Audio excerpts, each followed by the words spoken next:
Backstage. I have Jason here from Bullet For My Valentine. Welcome, thanks for joining us, man. Pleasure. It's good, man. It's been a while since Bullet's been down to Oz. You had a good tour at the inaugural Good Things? Yeah, I mean, it's been amazing so far. You know, I think we were last here in 2016, around about September. So yeah, weather was perfect then for us. Now it's quite hot. You know, yeah, but Melbourne was a bit of a steamer. Melbourne was volcanic, but no, it was amazing. You know, and you just look at the people going for it all day. Oh, yeah. It's like, Jesus, how are you guys doing this? But no, it's phenomenal, right? But you know, 40 degrees heat and playing a show on the jet lag. No, it's not happening. Feel like totally spaced out. Oh, that's so good, man. Can you give us just a quick snapshot, 3 good things about Good Things that you've experienced? I know it's just been, you know, it's a very brief stint, but just top 3 things that you've experienced over the last weekend or so? It's been consistently really good. It's been really well organised, you know. The crowd's been amazing. Yeah. Well, even though we were spaced out on the first show, to hear the crowds chanting Bullet, it's just sends the hairs, you know, on the arm. And, I mean, you know, just coming to Australia is amazing. It feels so at home for us, being from the UK, but being so far away. It's a really tricky experience. It's amazing how the music sort of transcends to another whole continent. Yeah, and I mean, we've got so much in common with the Australian people anyway. You know, you come to the UK and you definitely feel the love over here. Yeah. It's a good job, because if we came over and everyone hated us, then all that way, you know? Yeah. And it's actually on that note, so we've had some time now for Gravity to sink in a bit, you know. Yeah.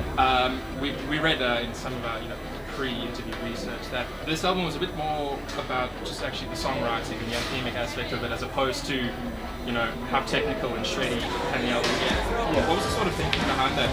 I guess, how do you maintain, you know, the whole sound of Bullet while exploring new ground? Well, it's really interesting, you know, because when we started writing Gravity, we got into a room and we jammed like most bands do. And, you know, we jammed what instinctively came out, and obviously it was metal-based stuff, you know, fast drumming, guitar, riffs, but it just felt a bit like we were treading over old ground. And it just didn't feel right, you know. There was nothing contrived about it, and we just thought we need to try a different angle here to keep ourselves fresh and stimulated. And so, you know, over months we got writing, got into the, you know, adding a few electronic sounds, but nothing. There's not a great heap of electronic sounds on Gravity. It's just stuff that's supporting the chords and the vocals, really. Just peppered in there. Really. It's yeah, exactly. There's no like crazy 80s lead or synth, nothing like that. You know. As sick as that would be, though. In saying, as you know, when you add, you know, these sort of, like you said, just these little electronic elements, there's always going to be, you know, the keyboard warriors who jump on and be like, you know, that's not Bullet. Yeah. How do you, as a band, deal with that sort of, you know, that sort of feedback? Do you just, you know, ignore it, or is it kind of just like... you track them down, and then when they're not looking... Yeah, alright, you got to deal with that. No, but seriously, you know, it is the nature of the internet, obviously. Everyone's got an opinion, and you have to take the advantages of the internet with the criticism that maybe is not totally justified sometimes, but I get it why people say it. But, you know, when we were touring recently in Europe, playing a show in Cardiff Arena, amazing show, big, you know, home gig. And I was thinking about all the songs together in the set, from the Forwards, from the Poison era to Fever, and all the songs. I thought, you know, it's a heavy set. We were in a bubble when we wrote Gravity, and we were thinking, oh, you know, it's a bit mellower, but it's not. No, it's still some heavy stuff. It just occurred to me, you know, when I was playing it, it's still really heavy, and I don't think it was as far removed from the Bullet sound as what people and ourselves thought. So I think that the test is having it in context with the older Bullet songs. You know? No, I think now we've got some space from the process of making the album. We appreciate that it's worked. Yeah, so I've seen some of the set lists, and it's like where you add in the new songs, and it's still, you know, in there amongst the older, heavier songs. Yeah. So it's like there's a nice balance, I think, and it doesn't seem like, you know, completely different directions. It's difficult when bands do that, where they just do a complete 180 on you, and you know, it's too different, you know. But it doesn't fit in the set, and I think it all seems to be working quite well. It does, yeah. It's taken a bit of work crafting the set as well. And, yeah, I think if we'd have written songs maybe similar to the old style, we'd have a live set that wouldn't be as dynamic. So that's the challenge of being in a band. You know, on the 6th album, people assume, oh, it's going to be easy, you know, I'll just more establish it. It gets harder. So you've got to keep yourself challenged, grow with the fan base, and hopefully the fan base grows. Yeah. And has the reception been pretty good? Yeah, really good.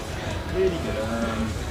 Like we've got in the set, we've got Letting You Go, Piece of Me, Over It, and everyone comments on how much heavier the songs sound. Yeah. Maybe the people that doubted Gravity a little bit have won over when they see it live. Yeah. And it is all about the live show nowadays. Especially in the sort of environment. I mean, it's a beautiful sort of setup there that they got. So it's really cool to sort of see that. Definitely.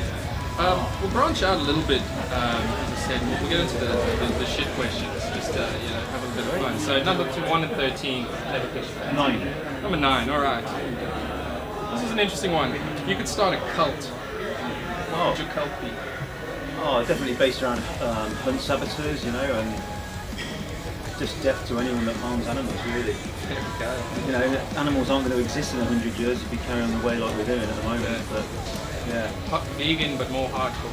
Hardcore, straight edge, hunt saboteur, stab anyone in the heart, but so much as look to the fox. Oh, I love it, man. I love it. I guess back to the music for a little bit as well. On the deluxe edition of Gravity, there's a cover of Imagine Dragons' Radioactive. Yeah. I know you've done a lot of covers over the years, Metallica, Motorhead, AC/DC. How did Imagine Dragons come up, and what was the sort of thinking behind that one? I think probably where the band is at musically, we listen to a lot of different styles of music, and that's come about. Like with most people, from using Spotify, which it makes you multi-genre, and it's all the way it referrals.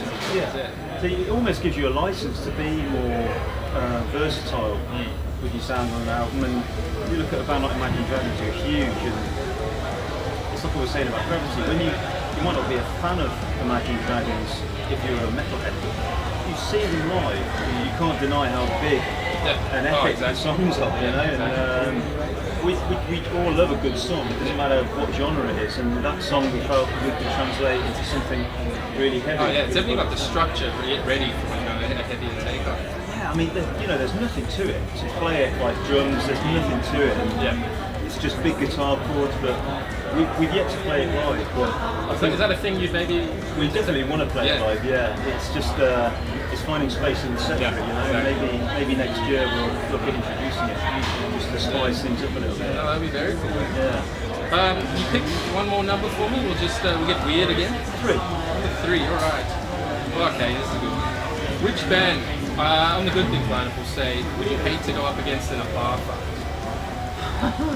Oh man, Dropkick Murphys. They're veterans at that for sure. Yeah, they've seen a few bar fights. Exactly. I think I'd hide under the table. I know the name so well, Dropkick Murphys. They've been around for a long time. Respect to them, but I reckon they know what they're doing. No, that's awesome. They wear kilts, don't they? Yeah. I wouldn't exactly. really, that's ballsy, exactly. From the start. I don't want to end up underneath one of those kilts. Imagine if you catch a beat down from someone in a kilt, it's just not going to look good either. God, no. I'm not going to say anything else. Yeah, exactly. And anyone, let's say this is your first sort of time coming to a festival like this, who would you recommend, fans go and check out, like without a doubt?